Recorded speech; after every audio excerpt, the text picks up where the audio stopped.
ನಮಸ್ಕಾರ ವೀಕ್ಷಕರೇ, ಶ್ರೀಗರಿ ವಾರ್ತೆಗರಿಗೆ ಸ್ವಾಗತ.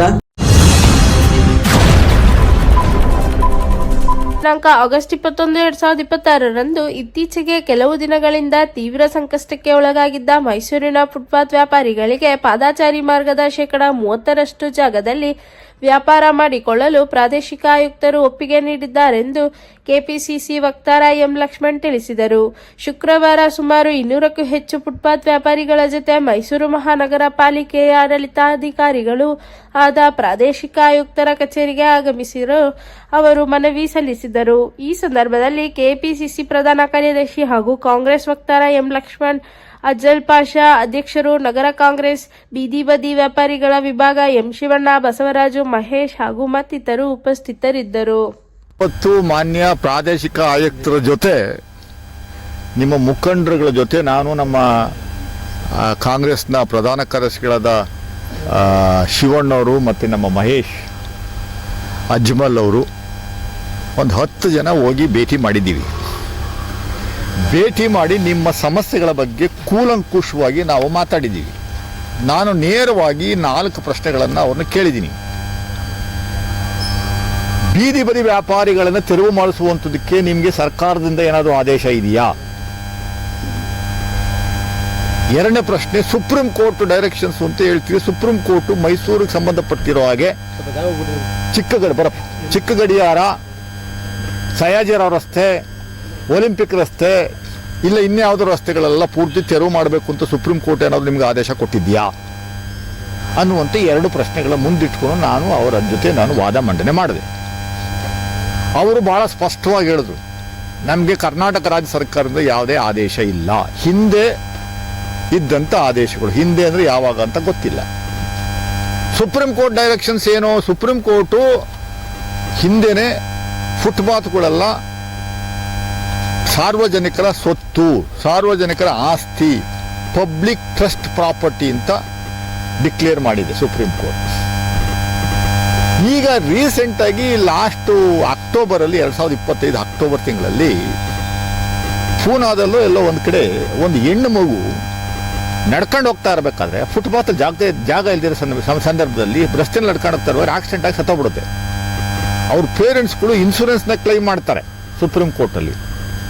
ಆಗ ಸುಪ್ರೀಂ ಕೋರ್ಟು ಎಲ್ಲ ಇಡೀ ದೇಶಾದ್ಯಂತ ನಗರಸಭೆ, ನಗರ ಪಾಲಿಕೆ ವ್ಯಾಪ್ತಿ, ಕಾರ್ಪೊರೇಷನ್ ವ್ಯಾಪ್ತಿಗಳಲ್ಲಿ ಇರುವಂಥ ಫುಟ್ಪಾತ್ಗಳನ್ನು ಜನಸಾಮಾನ್ಯರಿಗೆ ನಡೆದಾಡುವಂಥದಕ್ಕೆ ಅವಕಾಶ ಮಾಡಿಕೊಡಬೇಕು ಅಂತ ಒಂದು ಅಬ್ಸರ್ವೇಷನ್ ಮಾಡಿದೆ.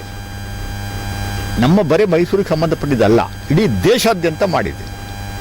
ದೇಶದಲ್ಲಿ ಎಲ್ಲೂ ಯಾರೂ ಇನ್ನೂವರೆಗೂ ಪಾಲನೆ ಮಾಡದೇ ಇರುವಂಥದ್ದನ್ನ ದಿಢೀರ್ನಂತ ಬೆಂಗಳೂರಲ್ಲಿ ಮಾಡ್ತಾವ್ರೆ. ಅದಿರಲಿ, ಬೆಂಗಳೂರಿಗೂ ನಮಗೂ ಸಂಬಂಧ ಇಲ್ಲ, ನಾವು ಮೈಸೂರಿಗೆ ಮಾತ್ರ ಸಂಬಂಧಪಟ್ಟಿರುವಂಥವ್ರು.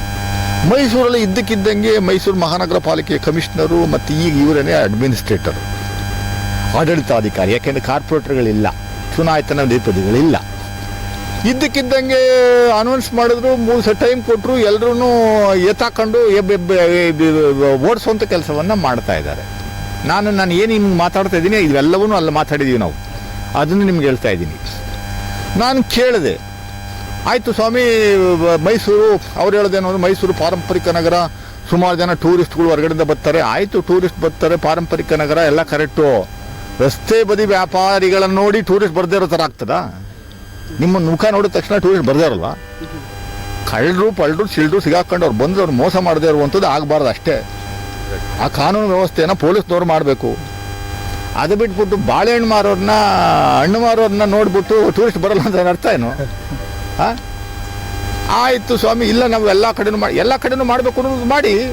ಬರೀ 3 ರಸ್ತೆ, 4 ರಸ್ತೆ, 5 ರಸ್ತೆ ಹಣ್ಣು ಮಾರೋರು, ಜನಸಾಮಾನ್ಯರು, ಬಡಬಗ್ಗರು ದಿನನಿತ್ಯ ದುಡ್ದು ತಿನ್ನುವಂಥ ಜನಗಳನ್ನ ಅವರೇ ಸಾಫ್ಟ್ ಟಾರ್ಗೆಟು, ಈಸಿ ಟಾರ್ಗೆಟು ಅಂತ ಅವ್ರನ್ನ ಒಕ್ಕಲೆಬ್ಬಿಸುವಂಥ ಕೆಲಸವನ್ನು ಮಾಡುವಂಥದ್ದು ಎಷ್ಟು ಮಟ್ಟಿಗೆ ಸರಿ? ಕರ್ನಾಟಕ ರಾಜ್ಯದಲ್ಲಿ ಇರುವಂಥ ಸರ್ಕಾರ ಯಾವುದು? ಕಾಂಗ್ರೆಸ್ ಪಕ್ಷದ ನೇತೃತ್ವ ಸರ್ಕಾರ ಅಲ್ವಾ? ಕಾಂಗ್ರೆಸ್ ಪಕ್ಷ ಸರ್ಕಾರ ಇರುವಂಥದ್ದು ಎಲ್ಲೆಡೆ ದೇಶದಲ್ಲಿ ಬಡವರ ಪರವಾಗಿ ಇರುವಂಥ ಒಂದು ಸರ್ಕಾರ ಅದು. ನೀವು ರಾಜ್ಯ ಸರ್ಕಾರದ ಏನಾದರೂ ಅನುಮತಿ ಇದೆಯಾ, ಡೈರೆಕ್ಷನ್ಸ್ ಇದೆಯಾ? ಜಿಲ್ಲಾ ಉಸ್ತುವಾರಿ ಮಂತ್ರಿಗಳನ್ನು ಡೈರೆಕ್ಷನ್ಸ್ ಕೊಟ್ಟವ್ರಾ? ಇಲ್ಲ ಅವ್ರು ಹೇಳ್ತಾರೆ ಎಲ್ಲ ಜನಪ್ರತಿನಿಧಿಗಳು ನಮ್ಗೇನು ಅಬ್ಜೆಕ್ಷನ್ ಮಾಡಿಲ್ಲ. ಆಯಿತು ಸ್ವಾಮಿ, ಯಾರು ನಿಮ್ಮನ್ನು ಕೇಳಿಲ್ಲ, ಅದು ಬೇರೆ ವಿಚಾರ. ನಾವು ಕೇಳ್ತಾ ಇದ್ದೀವಿ ಈಗ, ಅದು ಬೇರೆ ವಿಚಾರ. ಈ 3 ಜನ MLA-ಗಳವ್ರೆ, 3 ಜನ MLA-ಗಳು ಇಲ್ಲ ನೀವು ಮಾಡಿ ಎಲ್ಲರನ್ನೂ ಎಬ್ಸಿ ಓಡಿಸಿ ಅಂತ ಹೇಳೋರ ಅಂದೆ. ಇಲ್ಲ, ಆ ಥರ ಏನೂ ಹೇಳಿಲ್ಲ. ಮತ್ತು ಅವ್ರನ್ನೆಲ್ಲ ಕರೆದುಬಿಟ್ಟು ಸಭೆಯನ್ನು ಮಾಡಿದ್ದೀರಾ? ಸಭೆ ಮಾಡ್ಬೇಕಲ್ವ ಅವರು? ಸಭೆ ಮಾಡಿ ಅವ್ರೇನಾದ್ರು ಇಲ್ಲ ನೀವೆಲ್ಲ ಎತ್ತಿಸಿ ಅಂತ ಹೇಳುವಂಥ ಕೆಲಸವನ್ನು ಮಾಡಿದ್ರೆ ಆಗ ನಾವು MLAಗಳ ಮನೆ ಹತ್ರ ಹೋಗೋಣ ಅಲ್ವೇ? ಆಗ ನಾವು MLAಗಳು ಸ್ವಾಮಿ ನಿಮಗೆಲ್ಲ ಓಟ್ ಹಾಕಿರೋದು ನಮ್ಮನ್ನ ಎಬ್ಬುಸಿ ಆಚೆ ಓಡಿಸೋಕ್ಕಲ್ಲ ಅಂತ ಕೇಳುವಂಥದ್ದು ಆವಾಗ ಮಾಡೋಣ. ಅವ್ರನ್ನ ಸಭೆ ಮಾಡಿಲ್ಲ, ಅವ್ರನ್ನ ಕರೆಸಿಲ್ಲ, ಅವ್ರ ಜೊತೆ ಮಾತಾಡಿಲ್ಲ, MLCಗಳು ಯಾರ ಹತ್ರ ಮಾತಾಡಿಲ್ಲ, MLAಗಳ ಹತ್ರ ಮಾತಾಡಿಲ್ಲ. ನೀವೇ ಏನೋ ಊಹೆ ಮಾಡ್ಕೊಂಡು ಏನೋ ತಗೊಳ್ಳುವಂಥ ಕೆಲಸವನ್ನು ಮಾಡ್ಬಿಟ್ರೆ ಹೆಂಗೆ? ಈ ಬೆಂಗಳೂರಲ್ಲಿ ಹೈಕೋರ್ಟ್ ಒಂದು ಡೈರೆಕ್ಷನ್ಸ್ ಕೊಟ್ಟಿದೆ. ಅವರು ಬದುಕಬೇಕು, ಅವರು ಜನಸಾಮಾನ್ಯರು ಜೀವನ ನಡೆಸಬೇಕು. ಇಲ್ಲಾಂದ್ರೆ ಅವ್ರಿಗೆಲ್ಲ ಕೆಲಸ ಕೊಡಿಸುವಂಥ ಕೆಲಸವನ್ನು ಸರ್ಕಾರ ಮಾಡೋಕ್ಕಾಗುತ್ತಾ? ನಿಮ್ಗೆಲ್ಲರೂ ಆಯಿತು ಸ್ವಾಮಿ, ನಾನು ಬಾಳೆಹಣ್ಣು ಮಾರೋದು ನಿಲ್ಲಿಸ್ಬಿಡ್ತೀನಿ, ಬಟ್ಟೆ ಮಾರೋದು ನಿಲ್ಲಿಸ್ಬಿಡ್ತೀನಿ, ಹಣ್ಣು ಮಾರೋದು ನಿಲ್ಲಿಸ್ಬಿಡ್ತೀನಿ, ಫುಟ್ಪಾತಲ್ಲಿ ಇಲ್ಲ, ನಮ್ಗೆ ಜಾಗ ಇಲ್ಲ, ಬಂದು ಮಾಡ್ಕೊತಾ ಇದ್ದೀವಿ, ನಮಗೆ ಪರ್ಯಾಯ ವ್ಯವಸ್ಥೆಗೆ ಜಾಗ ಕೆಲಸ ಕೊಡಿ ಅಂತ ನೀವು ಕೇಳ್ತಿರೋ ಇಲ್ವ ನಮ್ಮ ಸರ್ಕಾರನ? ಕೇಳಿ ಕೊಡೋಕ್ಕಾಗ್ತದ? ಇಲ್ಲ. ಅದೇ ಯಾವುದು ಕೇಂದ್ರದವರು ಪಾಪ ನರೇಂದ್ರ ಮೋದಿ ಅವರು 2014ರಲ್ಲೇ ವರ್ಷಕ್ಕೆ 2 ಕೋಟಿ ಕೆಲಸ ಕೊಡ್ತೀವಿ ಅಂದವರು ಕೊಟ್ರ? ಇಲ್ಲಲ್ಲ. ಅದನ್ನು ಹೇಳೋಕ್ಕಾಗ್ತದೆ? ಸುಳ್ಳು ನಾವು ಹೇಳೋಕ್ಕಾಗಲ್ಲ. ಆದರೆ ಹೈಕೋರ್ಟ್ ಆದೇಶ ಏನಿದೆ ಬೆಂಗಳೂರಲ್ಲೆಲ್ಲ ರಸ್ತೆ ಬದಿನಲ್ಲಿ 30% 10 ಅಡಿ ಜಾಗ ಇದ್ದರೆ 3 ಅಡಿ ಜಾಗ, 3 ಅಡಿ 3 ಅಡಿ 4 ಅಡಿ ಜಾಗದಲ್ಲಿ ನೀವು ವ್ಯಾಪಾರ ನಡೆಸ್ಬೋದು ಅಂತ ಆದೇಶಗಳಿದ್ದಾವೆ. ಸರ್ಕಾರದ ಆದೇಶನೂ ಇದೆ. ಅದನ್ನೇ ನೀವು ಯಾಕೆ ಫಾಲೋ ಮಾಡ್ತಾ ಇಲ್ಲ ಅಂತ ನಾವು ಕೇಳಿದ್ವಿ. ಅವರಿಗೆ ಅರಿವಾಯಿತು. ಇಲ್ಲ, ನಾನು ಮುಂದಿನ ದಿನಗಳಲ್ಲಿ ಈಗಲೇ ಇನ್ಸ್ಟ್ರಕ್ಷನ್ಸ್ ಕೊಡ್ತೀನಿ ಕಾರ್ಪೊರೇಷನ್ ಕಮಿಷನರ್ಗೆ. 30% 10 ಅಡಿ, ಈಗ ಸಹಜ ರೋಡಲ್ಲಿ 15 ಅಡಿ ಜಾಗ ಇದೆ, 30% ಅಂದ್ರೆ ಎಷ್ಟು? 15 3 45 4 ಅಡಿ ಜಾಗದಲ್ಲಿ ನೀವು ವ್ಯಾಪಾರ ಮಾಡಬಹುದು ಅಂತ ಸ್ಪಷ್ಟವಾಗಿ ಹೇಳಿದ್ದಾರೆ. ಜಾಗ ಮಾಡಬಹುದು ಅಂತ ಇರಪ್ಪ, ಜಾಗ ಮಾಡಬಹುದು ಅಂತ ಈಗ ಅವರು ರೀಜನಲ್ ಕಮಿಷನರು ಬಹಳ ಸ್ಪಷ್ಟವಾಗಿ ಹೇಳಿದ್ದಾರೆ. ನಾವು ರೈಟಿಂಗಲ್ಲಿ ಮೆಮೊರಂಡಮ್ ಅನ್ನು ಕೊಟ್ಟಿದ್ದೀವಿ.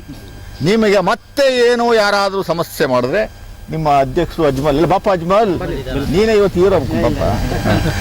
ಅಜ್ಮಲ್ ಇದ್ದಾರೆ, ಬಸವರಾಜು ಇದ್ದಾರೆ, ಇವ್ರಿಗೆ ಹೇಳಿ ನಾನೇ ಬಂದು ನಿಂತ್ಕೊತೀನಿ ಅಲ್ಲಿ. ಯಾರಾದ್ರು ನಿಮ್ಗೆ ತೊಂದರೆ ಕೊಡಕ್ಕೆ ಬಂದ್ರೆ ಇರಪ್ಪ, ಆಮೇಲೆ ಹೋಗಿ ನಾನೇ ಬಂದಲ್ಲಿ ನಿಂತ್ಕೊಂತೀನಿ ಅಂತ ತಲೆ ಕೆಡಿಸ್ಕೊಂಬೇಡಿ.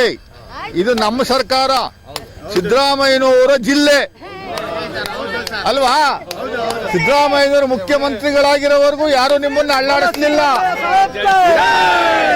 ಸಿದ್ದರಾಮಯ್ಯನವರು ಇಳಿತಿದ್ದಂಗೆ ಕೆಲವು ಅಧಿಕಾರಿಗಳಿಗೆ ಏನೇನೋ ಯೋಚನೆ ಮಾಡ್ತಾ ಇದ್ದಾರೆ. ಅದಾಗಬಾರದು. ಸಿದ್ದರಾಮಯ್ಯನವರು ಎಲ್ಲೂ ಹೋಗಿಲ್ಲ, ಇಲ್ಲೇ ಇದ್ದಾರೆ ಅಲ್ವಾ? ಅದರಿಂದ ಇದು ಕಾಂಗ್ರೆಸ್ ಪಕ್ಷದ ನೇತೃತ್ವ ಸರ್ಕಾರ. ಪೊಲೀಸ್ ದಬ್ಬಾಳಿಕೆ, ಅಧಿಕಾರ ದಬ್ಬಾಳಿಕೆ ಇವೆಲ್ಲ ಏನು ನಡೆಯಲ್ಲ. ನಮ್ಮನ್ನೇ ನನ್ನ ಬಂದು ಯಾರು ಕೇಳಿರಲಿಲ್ಲ ನೀವು, ಅದಕ್ಕೆ ನಾನು ಸುಮ್ಮನೆ ಇದ್ದೆ. ನಾನು ಆಮೇಲೆ ಅಜ್ಮಲ್ ನನ್ನೇ ಫೋನ್ ಮಾಡಿರು ನನಗೆ, ಸರ್ ಹಿಂಗಾಗೋಗಿದೆ ಅಂತ. ಅಲ್ಲಪ್ಪ ಏನು ಮಾಡ್ತಿದ್ದೆ ಇಂಥವ್ರು ಮಲಿಕೊಂಡಿದ್ದ ಅಂತ ಕೇಳಿದೆ.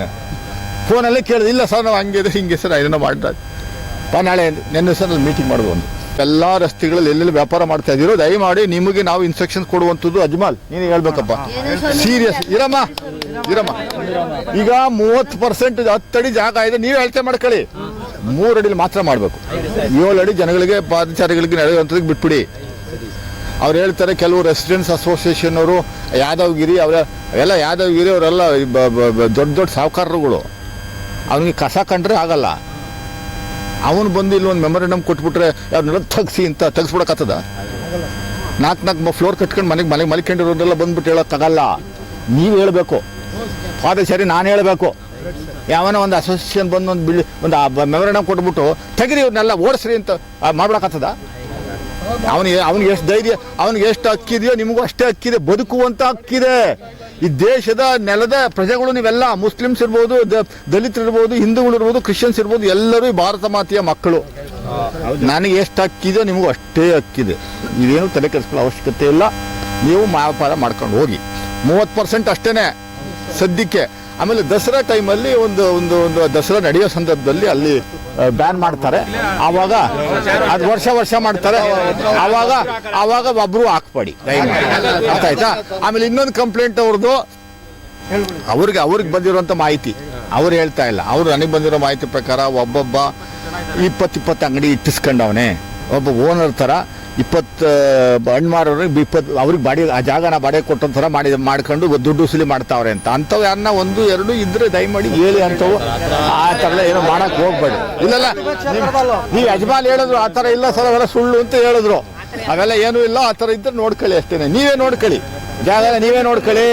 ನಾನು ನಾಳೆ ನಾಡ್ದು ನಿಮ್ಮ ಜಾಗ ಬರ್ತೀನಿ, ನೀವು ಎಲ್ಲೆಲ್ಲಿ ಇಟ್ಕೊಂಡಿದ್ರೆ ಒಂಚೂರು ನೋಡ್ಕೊಂತೀವಿ. ನಾವು ಫೋಟೋ ತೆಗೆದ್ಬಿಟ್ಟು ಕಳ್ಸೋಂಥ ಕೆಲಸವನ್ನ ಮಾಡ್ತೀವಿ. ಈಗ ನಿಮ್ಮ ಅಧ್ಯಕ್ಷರು ಮಾತಾಡ್ತಾರೆ. ಒಂದೆರಡು ನಿಮಿಷ. ದಯಮಾಡಿ ನಿಮ್ಮಲ್ಲಿ ಮನವಿ ಮಾಡ್ತೀನಿ. ನಾನು ಕೂಡ ಆ ಭಾಗದಲ್ಲಿ ನಮ್ಮ ಮನೆ ಧರ್ಮಪತ್ನಿ ಕಾರ್ಪೊರೇಟರ್ ಆಗಿ ನೋಡಿದ್ದೀವಿ. ಸಾರ್ವಜನಿಕರಿಗೆ ದಯಮಾಡಿ ಅನಾನುಕೂಲ ಮಾಡಕ್ ಹೋಗ್ಬೇಡಿ. ನೀವು ಬದುಕಬೇಕು, ಸಾರ್ವಜನಿಕರಿಗೂ ಓಡಾಡಕ್ಕೂ ಕೂಡ ತೊಂದರೆ ಆಗಬಾರ್ದು.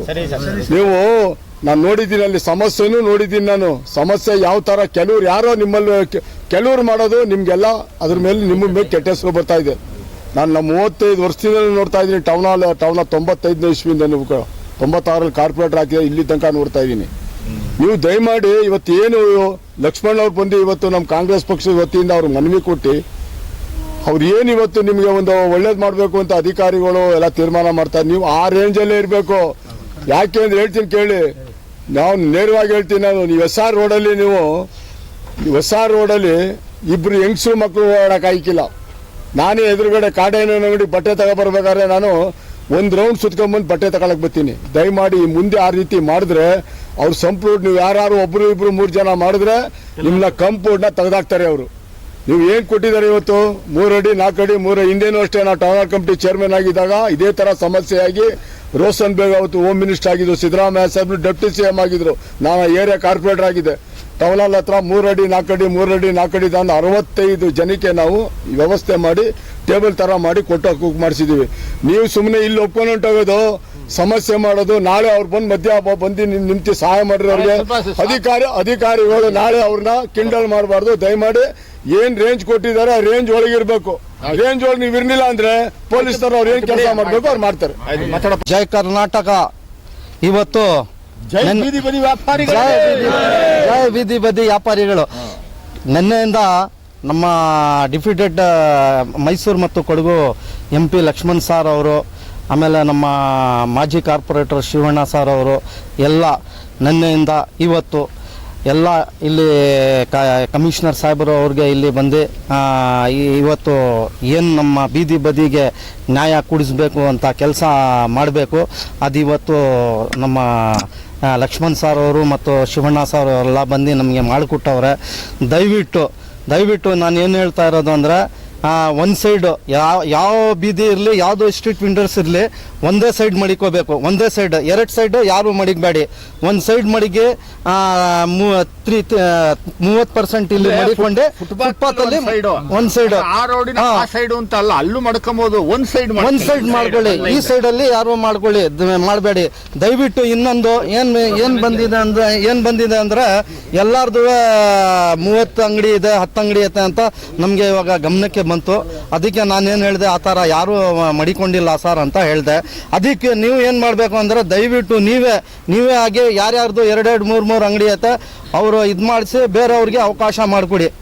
ಬೇರೆಯವರು ಬಾಳಲಿ, ಬೇರೆಯವರು ಬದುಕಲಿ ಅಂತ ನೀವೇ ಅವಕಾಶ ಮಾಡಿಕೊಡ್ಬೇಕು.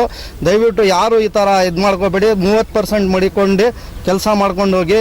ಏನು ಪ್ರಶ್ನೆ ಇದ್ರೆ ನಮಗೆ ಬಂದು ಹೇಳಿ. ಯಾರು ಬಂದು ಹೇಳಲ್ಲ ನನಗೆ. ನನ್ನ ಅಧ್ಯಕ್ಷ ಆಗಿ ಇಲ್ಲಾಂದ್ರೂ ಸುಮಾರು 6 ತಿಂಗಳಾಯಿತು. 6 ತಿಂಗಳಿಂದ ಯಾರು ಬಂದು ನಮಗೆ ಏನು ನಿಮ್ಮ ಸಮಸ್ಯೆ ಐತೆ, ಏನು ನಿಮ್ಮ ಪ್ರಾಬ್ಲಮ್ ಐತೆ ಯಾರು ಬಂದು ನಮಗೆ ಹೇಳು ಇಲ್ಲ, ಏನು ಮಾಡಿಲ್ಲ. ನಾವೇ ಬಂದು ನಿಮಗೆ ನಿಮ್ಮ ಇದತ್ರ ಬಂದು ಕೇಳ್ಕೊಂಡು ಹೋಗಿದ್ದೀನಿ. ಬನ್ನಿ ಅಂತ. ಇವತ್ತು ಏನು ನಮ್ಮ ದೇವರು ಇವತ್ತು ಶುಕ್ರವಾರ ಒಳ್ಳೆ ಕೆಲಸ ಚೆನ್ನಾಗಿ ಆಗಿದೆ. 30% ಮಡಿಕೊಂಡು ವ್ಯವಹಾರ ಮಾಡಿ ಅಂತ ಒಂದು ಒಳ್ಳೆ ಕೆಲಸ ಮಾಡಿಕೊಟ್ಟವರು ನಮ್ಮ ಲಕ್ಷ್ಮಣ್ ಸಾರ್ ಮತ್ತು ಶಿವಣ್ಣ ಸಾರ್ ಅವರು. ಈಗ ನಾನು ಇವತ್ತು ನಾನು ಬೆಳಿಗ್ಗೆ ನನಗೊಂದು ಮೆಮೊರಂಡಮ್ ಕೊಡಬೇಕು, ದಾಖಲೆ ಇರಬೇಕು ಅನ್ನುವಂಥದ್ದು ಮನಸ್ಸಾಯಿತು. ಅದಕ್ಕೋಸ್ಕರ ಬರೀ 10 ನಿಮಿಷದಲ್ಲಿ ಡ್ರಾಫ್ಟ್ ಮಾಡಿ ಒಂದು ಟೈಪ್ ಮಾಡಿಸಿ ತಗೊಂಬಂದು ಒಂದು ಲೆಟರ್ ಕೊಟ್ಟಿದ್ದೀನಿ. ಏನು ಕೊಟ್ಟಿದ್ದೀನಿ ಅನ್ನುವಂಥದ್ದು ನಿಮ್ಗೆ ಓದ್ತೀನಿ. ನಾವೇನು ಬರೆದು ಕೊಟ್ಟಿದ್ದೀವಿ ಅನ್ನುವಂಥದ್ದು. ಪ್ರಾದೇಶಿಕ ಆಯುಕ್ತರು ಮತ್ತು ಆಡಳಿತಾಧಿಕಾರಿ ಮೈಸೂರು ಮಹಾನಗರ ಪಾಲಿಕೆ ಮೈಸೂರು. ಮಾನ್ಯರೇ, ವಿಷಯ ಬೀದಿ ಬದಿ ವ್ಯಾಪಾರಿಗಳನ್ನು ಏಕಾಏಕಿ ತೆರವು ಮಾಡುತ್ತಿರುವುದರ ಬಗ್ಗೆ ಆಕ್ಷೇಪ ಹಾಗೂ ಇವರಿಗೂ ಪರ್ಯಾಯ ವ್ಯವಸ್ಥೆ ಕಲ್ಪಿಸಿ ನಂತರ ಕಾನೂನನ್ನು ಎಲ್ಲ ಕಡೆ ಜಾರಿ ಮಾಡಿ. ಮೈಸೂರು ಮಹಾನಗರ ಪಾಲಿಕೆ ವತಿಯಿಂದ ಪ್ರಮುಖ ರಸ್ತೆಗಳಾದ ಸಯ್ಯಾಜಿರಾವ್ ರಸ್ತೆ, ಚಿಕ್ಕಗಡಿಯಾರ, ಒಲಿಂಪಿಯಾ ಟಾಕೀಸ್ ರಸ್ತೆ ಹಾಗೂ ಇತರೆ ಜಾಗಗಳಲ್ಲಿ ಬುಟ್ಟಿಗಳಲ್ಲಿ ಹಣ್ಣು ಮತ್ತು ತರಕಾರಿಗೂ ಬಟ್ಟೆಗಳ ವ್ಯಾಪಾರವನ್ನು ಫುಟ್ಪಾತ್ನಲ್ಲಿ ಜನಸಾಮಾನ್ಯರಿಗೆ ತೊಂದರೆಯಾಗದ ರೀತಿಯಲ್ಲಿ ಹಲವಾರು ವರ್ಷಗಳಿಂದ ವ್ಯಾಪಾರ ನಡೆಸಿ ಅವತ್ತಿನ ಹೊಟ್ಟೆಪಾಡಿಗಾಗಿ ದುಡಿದು ತಿನ್ನುತ್ತಿರುವ ಬಡವರಿಗೆ ನಗರ ಪಾಲಿಕೆಯವರು ತೆರವು ಕಾರ್ಯಾಚರಣೆ ಅಡಿಯಲ್ಲಿ ನಡೆಸುತ್ತಿರುವ ದೌರ್ಜನ್ಯವನ್ನು ನಾವು ಹಾಗೂ ಬೀದಿ ಬದಿ ವ್ಯಾಪಾರಿಗಳು ವಿರೋಧಿಸುತ್ತೇವೆ. ನಮ್ಮ ಕಾಂಗ್ರೆಸ್ ಪಕ್ಷ ನೇತೃತ್ವದ ಸರ್ಕಾರ ಬಡವರ ಸರ್ಕಾರ. ಪ್ರತಿಯೊಬ್ಬರು ಯಾವುದೇ ಸಮುದಾಯದವರಾಗಲಿ ಈ ನೆಲದಲ್ಲಿ ದುಡಿದು ತಿನ್ನಲು ಅವಕಾಶ ಮಾಡಿಕೊಡುತ್ತದೆ. ಮಹಾನಗರ ಪಾಲಿಕೆಗೆ ಸರ್ಕಾರದಿಂದೇನಾದರೂ ಆದೇಶವಿದೆಯೇ ಅಥವಾ ಸುಪ್ರೀಂ ಕೋರ್ಟ್ ಆದೇಶವೆಂದು ಮಾಧ್ಯಮಗಳಲ್ಲಿ ಹೇಳುತ್ತಿರುವುದು ನಾನು ಗಮನಿಸಿದ್ದೇನೆ. ಆದರೆ ಸುಪ್ರೀಂ ಕೋರ್ಟ್ ಈ ಹಿಂದೆಯಿಂದಲೂ footpaths are public trust property ಎಂದು ಹೇಳಿರುತ್ತದೆ. ಈಗ ಸುಪ್ರೀಂ ಕೋರ್ಟ್ ಸರ್ವೇ ಸಾಮಾನ್ಯವಾಗಿ ಪಾದಚಾರಿಗಳಿಗೆ ಫುಟ್ಪಾತ್ನಲ್ಲಿ ನಡೆದುಕೊಂಡು ಹೋಗಲು ದೇಶದಲ್ಲಿರುವ ಎಲ್ಲ ನಗರ ಪ್ರದೇಶಗಳಲ್ಲಿ ಅನುವು ಮಾಡಿಕೊಡಬೇಕೆಂದು ಇತ್ತೀಚಿನ ದಿನಗಳಲ್ಲಿ ಆದೇಶ ಮಾಡಿರುವುದನ್ನು ಸರಿಯಷ್ಟೇ. ಫುಟ್ಪಾತ್ ಅನ್ನು ಸಂಪೂರ್ಣವಾಗಿ ಒತ್ತುವರಿ ಮಾಡಿಕೊಂಡ ಕಟ್ಟಡ ಅಥವಾ ಯಾವುದೇ ಅಡಚಣೆಯಂತ್ರಗಳನ್ನು ತೆರವುಗೊಳಿಸಬೇಕು. ಅದರಲ್ಲಿ ನಮ್ದು ಯಾವುದೇ ಅಭ್ಯಂತರ ಇಲ್ಲ. ಆದರೆ ಮಹಾನಗರ ಪಾಲಿಕೆಯವರು ಪಾದಚಾರಿಗಳಿಗೆ ತೊಂದರೆಯಾಗದ ರೀತಿಯಲ್ಲಿ ದಿನನಿತ್ಯ ಕೆಲವು ಗಂಟೆಗಳ ಕಾಲ ಬುಟ್ಟಿಗಳಲ್ಲಿ ತರಕಾರಿ ಹಣ್ಣುಗಳನ್ನು ಒಂದು ಕಡೆ ವ್ಯಾಪಾರ ಮಾಡುತ್ತಿರುವವರನ್ನು ಗುಬ್ಬಿ ಮೇಲೆ ಬ್ರಹ್ಮಾಸ್ತ್ರ ಎಂಬ ರೀತಿಯಲ್ಲಿ ಗದಪ್ರಹಾರ ಮಾಡುತ್ತಿದ್ದೀರಿ. ಇಡೀ ಮೈಸೂರಿನ ಹಲವಾರು ಕಡೆ ಸಂಪೂರ್ಣ ಫುಟ್ಪಾತ್ಗಳಲ್ಲಿ ಕಟ್ಟಡ ನಿರ್ಮಿಸಿಕೊಂಡಿರುವುದನ್ನು ತೆರವು ಮಾಡ್ತಾ ಇಲ್ಲ. ಒಂದು ಕಣ್ಣಿಗೆ ಬೆಣ್ಣೆ ಇನ್ನೊಂದು ಕಣ್ಣಿಗೆ ಸುಣ್ಣ ಎಂಬ ರೀತಿಯಲ್ಲಿ ತೆರವು ಮಾಡುತ್ತಿರುವುದನ್ನು ನಾವು ವಿರೋಧಿಸುತ್ತೇವೆ. ಪಾದಚಾರಿಗಳಿಗೆ ಫುಟ್ಪಾತ್ನಲ್ಲಿ ನಡೆದಾಡಲು ಜಾಗ ಕಲ್ಪಿಸಿಕೊಡಲು ನಮ್ಮ ವಿರೋಧವಿಲ್ಲ. 10 ಅಡಿ ಇರುವ ಫುಟ್ಪಾತ್ನಲ್ಲಿ 4 ಅಡಿಯಲ್ಲಿ ವ್ಯಾಪಾರ ನಡೆಸಲು ಅವಕಾಶ ಕಲ್ಪಿಸಿಕೊಡಬೇಕು. ಇದೇ ರೀತಿಯಲ್ಲಿ ಇತರ ನಗರಗಳಲ್ಲಿ ಬೀದಿ ಬದಿ ವ್ಯಾಪಾರಿಗಳ ಜಾಗವನ್ನು ಕಲ್ಪಿಸಿಕೊಟ್ಟಿದ್ದಾರೆ. ತೆರವು ಮಾಡುವುದೇ ಶತಸಿದ್ಧವೆಂಬುದು ನಿಮ್ಮ ನಿಲುವಾದರೆ ಮೈಸೂರಿನಲ್ಲಿ ಒತ್ತುವರಿಯಾಗಿರುವ ಎಲ್ಲ ಜಾಗವನ್ನು ತೆರವುಗೊಳಿಸಬೇಕು. ಬಲಾಢ್ಯರನ್ನು ಬಿಟ್ಟು ಬಡವರನ್ನು ಶಿಕ್ಷಿಸುವುದನ್ನು ನಾವು ಒಪ್ಪುವುದಿಲ್ಲ. ಬಹುತೇಕ ಫುಟ್ಪಾತ್ಗಳಲ್ಲಿ ಮರಗಳವೆ, ಟ್ರಾನ್ಸ್ಫಾರ್ಮರ್ ಅವೆ, ಮಿಲ್ಕ್ ಬೂತ್ ಅವೆ, ಸಫಾಯಿ ಕರ್ಮಚಾರಿ ಇದನ್ನು ಇಟ್ಕೊಂಡಿದ್ದಾರೆ, ಟೆಲಿಫೋನ್ ಬೂತ್ಗಳವೆ, ಹಾಗೂ ಸುಮಾರು ಫುಟ್ಪಾತ್ಗಳನ್ನು ಅಗೆದಾಕಲಾಗಿದೆ. ಜನಸಾಮಾನ್ಯರು ರಸ್ತೆಯಲ್ಲೇ ನಡೆದುಕೊಂಡು ಹೋಗಬೇಕಾದ ಪರಿಸ್ಥಿತಿ ಇವತ್ತು ಮೈಸೂರು ನಗರದಲ್ಲಿ ಇದೆ. ಆದ್ದರಿಂದ ತೆರವು ಕಾರ್ಯಾಚರಣೆಯನ್ನು ಬಡವರಿಗೆ ಪರ್ಯಾಯ ವ್ಯವಸ್ಥೆಯನ್ನು ಕಲ್ಪಿಸಿದ ನಂತರ ಪ್ರಾರಂಭಿಸಬೇಕೆಂದು ಈ ಮನವಿ ಮೂಲಕ ನಾನು ಕೋರುತ್ತಿದ್ದೇನೆ ಅಂತ ಈ ಪತ್ರವನ್ನು ಬರೆದಿದ್ದೀನಿ. ಸರಿ ಇದೆಯಾ?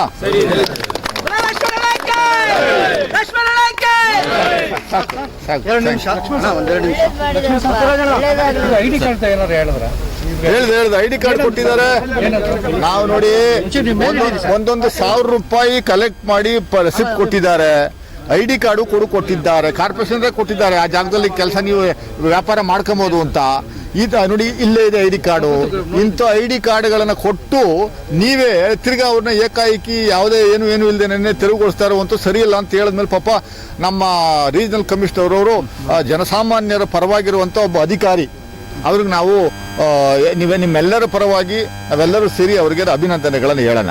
ಪಾಪ ಒಪ್ಪಿಕೊಂಡು 30% ನಡೆಸುವಂಥದ್ದಕ್ಕೆ ಯಾವುದೇ ಅಭ್ಯಂತರ ಇಲ್ಲ ಅಂತ ಅವ್ರು ಹೇಳಿದ್ದಾರೆ. ನೀವು ದಯಮಾಡಿ ಅವರು ತಿಳಿಸಿ ಅಂತ ಹೇಳಿದ್ರು, ಅದಕ್ಕೋಸ್ಕರ ನಾವು ತಿಳಿಸುವಂಥ ಕೆಲಸವನ್ನು ಮಾಡ್ತಾ ಇದ್ದೀವಿ. ಮಾಡಿದಾರಂತೆ 52 ರಸ್ತೆಗಳಲ್ಲಿ ಮಾಡಿದಾರಂತೆ. ಇವ್ರು ಓದ್ತಾ ಇಲ್ವಂತೆ. ಅದನ್ನ ಆಮೇಲೆ ನೋಡ್ಕೊಳ್ಳೋಣ. ಈ ದಸರಾ ಎಲ್ಲ ಮುಗ್ದೋಗ್ಲಿ, ಆಮೇಲೆ ಮತ್ತೆ ಇನ್ನು ಸಭೆ ಮಾಡುವಂಥ ಕೆಲಸವನ್ನು ಮಾಡ್ತೀವಿ. ಒಂದೆರಡು ನಿಮಿಷ. ನಮ್ಮ ಅಧ್ಯಕ್ಷ ಬಸವರಾಜ್ ಸರ್ ಅವರು ಸಹ ನಮಗೆ ನೆನ್ನೆಯಿಂದ ಅವರು ಬಂದು ಎಲ್ಲ ಅವರು ನಮಗೆ ಈ ಬೀದಿ ಬದಿ ಸ್ಟ್ರೀಟ್ ವೆಂಡರ್ಸ್ಗೆ ಅವ್ರಿಗೂ ನಮ್ಮ ಸಹಕಾರ. ಅವರು ಒಳ್ಳೆಯ ಕೆಲಸ ಮಾಡೋರೆ. ಆಮೇಲೆ ನಾನು ಎಷ್ಟು ನಿಮಗೆ ಏನು ಹೇಳಬೇಕಂದ್ರೂ ನಮ್ಮ SR ರೋಡ್ ಅವರು ಜುನೇದ್ ಅಲೀಂ ಅವ್ರ ಟೀಮ್ ಎಲ್ಲ ಇದು ಮಾಡಿ ಎಲ್ಲ ನಮ್ಮ ರಫೀಕ್ ಬೈ ಅವರೆಲ್ಲ SR ರೋಡ್ ಅವರು ಎಲ್ಲ ಸಹೀರ್ ಬೈ ಅವರೆಲ್ಲ ಇದು ಮಾಡಿ ಇದಕ್ಕೆ ಕೆಲಸ ನ್ಯಾಯವನ್ನು ಕೊಡ್ಸೋಕ್ಕೆ ಅವರೆಲ್ಲ ಸಹಕಾರ ಇದೆ. ಇದ್ರ ಮೇಲೆ ನಮ್ಮ ಲಕ್ಷ್ಮಣ್ ಸರ್ ಮೇಲೆ ಅವರೆಲ್ಲ ನಾವು ಇದು ಮಾಡಿದ್ದೀವಿ. ಅವ್ರಿಗೂ ನಾನು ತುಂಬ ಥ್ಯಾಂಕ್ಸ್ ಹೇಳ್ತೀನಿ.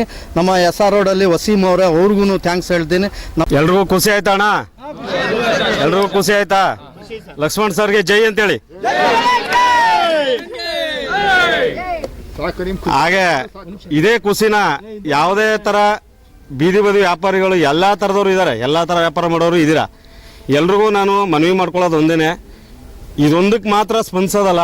ಬೀದಿ ಬದಿ ವ್ಯಾಪಾರಿಗಳಿಗೆ ಎಲ್ಲೇ ಏನೇ ಸಮಸ್ಯೆ ಆದರೂ ಕೂಡ ಎಲ್ಲರೂ ಬಂದು ಒಗ್ಗಟ್ಟಾಗಿ ಸೇರಿ ಎಲ್ರಿಗೂ ಅನುಕೂಲ ಆಗೋ ಥರ ಕೆಲಸ ಮಾಡಿಕೊಡಿ ಅಂತ ನಾನು ಈ ಮುಖಾಂತರ ತಮ್ಮಲ್ಲಿ ಕೇಳ್ಕೊತೀನಿ. ಎಲ್ಲ ಬೀದಿ ಬದಿ ವ್ಯಾಪಾರಿಗಳಿಗೆ SR ರೋಡ್ಗೆ ಮಾತ್ರ ಇದು ಸಂಬಂಧಪಟ್ಟಿದ್ದಲ್ಲ, ಮೈಸೂರು ತುಂಬ ಬೀದಿ ಬದಿ ವ್ಯಾಪಾರಿಗಳು ಸುಮಾರು ಜನ ಇದ್ದಾರೆ. ಎಲ್ರಿಗೂ ಕೂಡ ಅನುಕೂಲ ಆಗಲಿ ಅಂತ ಇವರು ಈಗ ಮಾಡಿಕೊಟ್ಟಿದ್ದಾರೆ. ಹಾಗೆ ಈ SR ರೋಡಲ್ಲಿ ಇರ್ತಕ್ಕಂಥವ್ರಿಗೆ ಇನ್ನೊಂದು ಮನವಿ ನಾನು ಕೇಳ್ಕೊತಾ ಇದ್ದೀನಿ.